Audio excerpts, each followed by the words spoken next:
जहां सरकार किसानों से लगातार बातचीत कर रही है और सुप्रीम कोर्ट द्वारा एक कमेटी का गठन तक कर दिया गया है, वहां दूसरी तरफ राहुल गांधी छुट्टी से वापस आते हैं और एलजी हाउस का घेराव करना चालू कर देते हैं और उनके साथ उनके कार्यकर्ता और उनकी बहन प्रियंका गांधी भी साथ में होती हैं।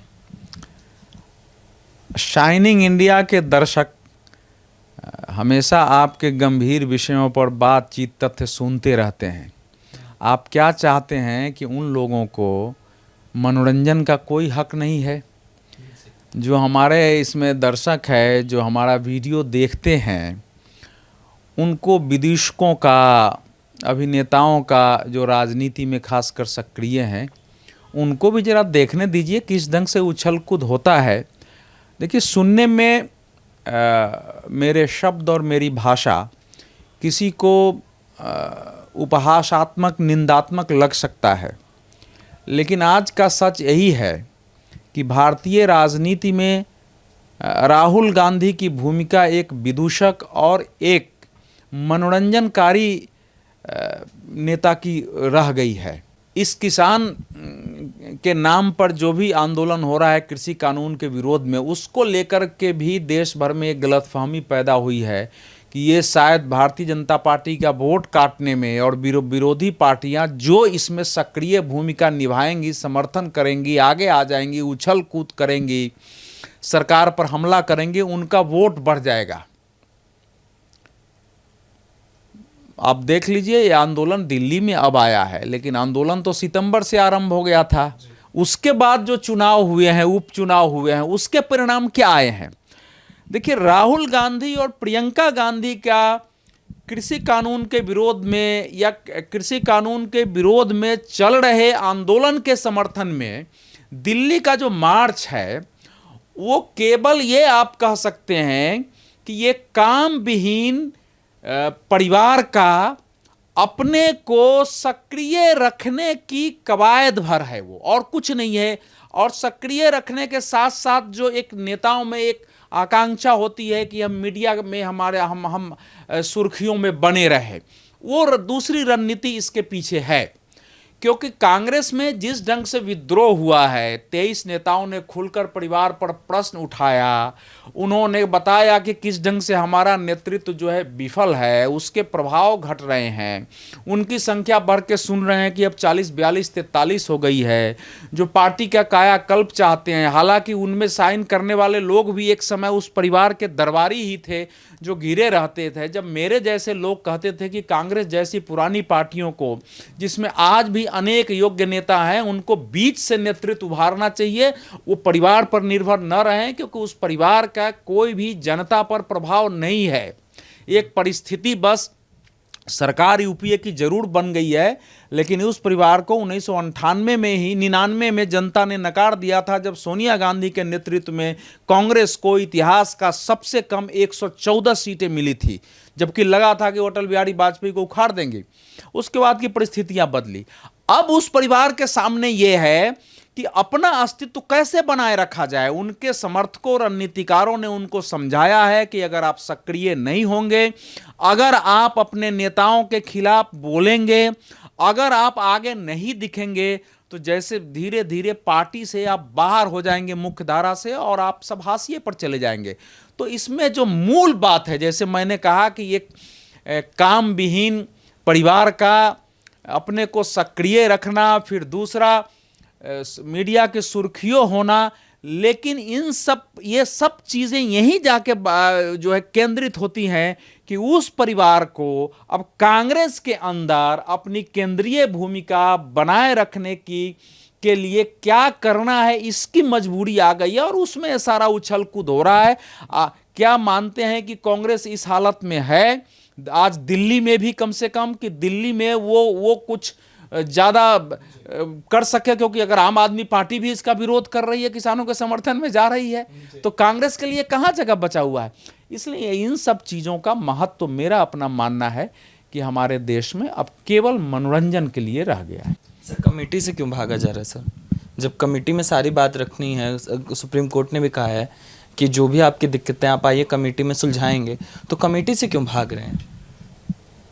इस आंदोलन को लेकर के जिन लोगों ने गहराई से काम किया है, इन आंदोलन के चेहरों पर, इनके विचारों पर, इनकी पृष्ठभूमि पर गहराई से नज़र रखी है, उनको मालूम है कि इसमें प्रत्यक्ष और परोक्ष ऐसे तत्व सक्रिय हैं जो किसी कीमत पर नहीं चाहते कि कोई सहमतिपूर्ण हल इसका निकले।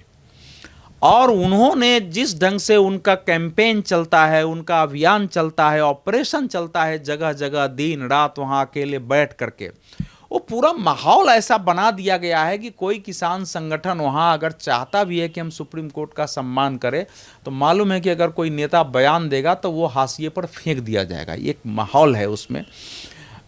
ये बहुत चिंताजनक है कि सुप्रीम कोर्ट की एक पहल को भी आप नकार रहे हैं। आपको कमेटी बनी है, अब सवाल यह है कि अगर आप चाहते हैं कि सारे विरोधी उस कमेटी में हो तो ये तो संभव नहीं हो सकता है।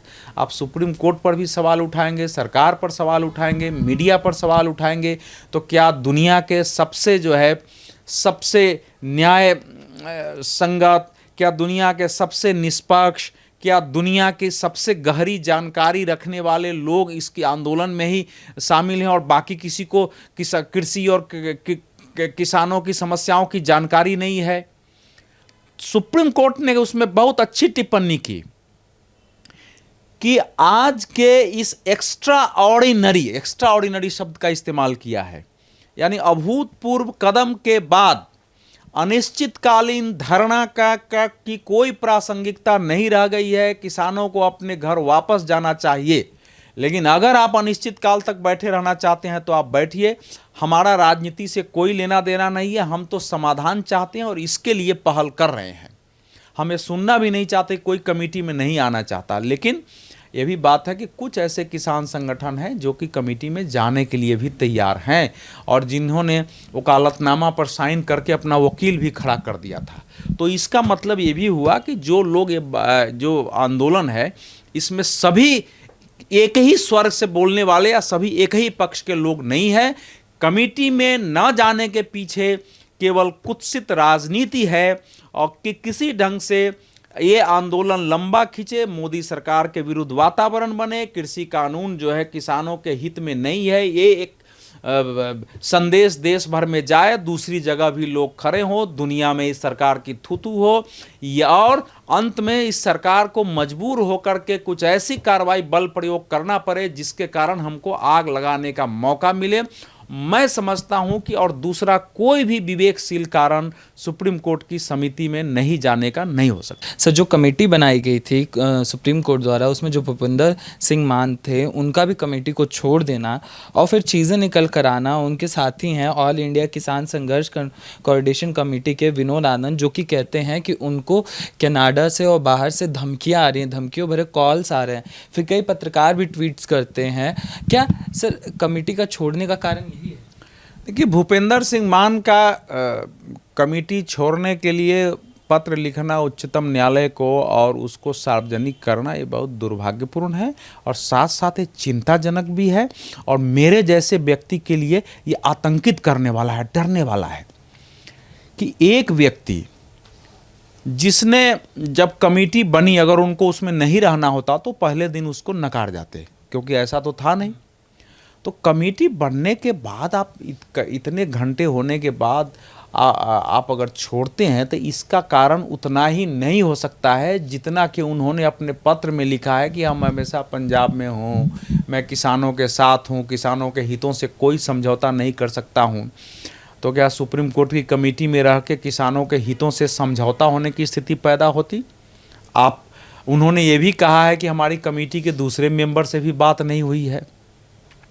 देखिए, इस समय इस किसान आंदोलन के पीछे जो शक्तियां हैं, फिर साथ साथ जो राजनीतिक शक्तियां हैं, जिस ढंग से खासकर पंजाब में प्रशासन ने अपना पंगुपन दिखाया है, मूक दर्शक बना रहा लंबे समय तक इनके तोड़फोड़ और कुछ लोगों की आंदोलन के नाम पर एक राजनीतिक और सामाजिक मजहबी दादागिरी को जिस ढंग से सहन किया है और आपराधिक कृत्यों को क्रिमिनल की तरह जो है वहाँ सरकारी संपत्तियों को, प्राइवेट कंपनियों को, शक्तियों को नुकसान पहुँचाया जा रहा है और साथ ही साथ इनके समर्थन में जो एक समय जिन तत्वों को देश विरोधी माना जा रहा था वो भारत में भी और भारत के बाहर निकल के सामने आए हैं। बहुत दिन से जो बिल में घुसे हुए लोग सामने आए हैं, उन सबको अगर आप मिला करके देखेंगे तो पंजाब में खास करके ऐसी परिस्थिति बना दी गई है कि कोई विवेकशील निष्पक्ष बात कर ही नहीं सकता है।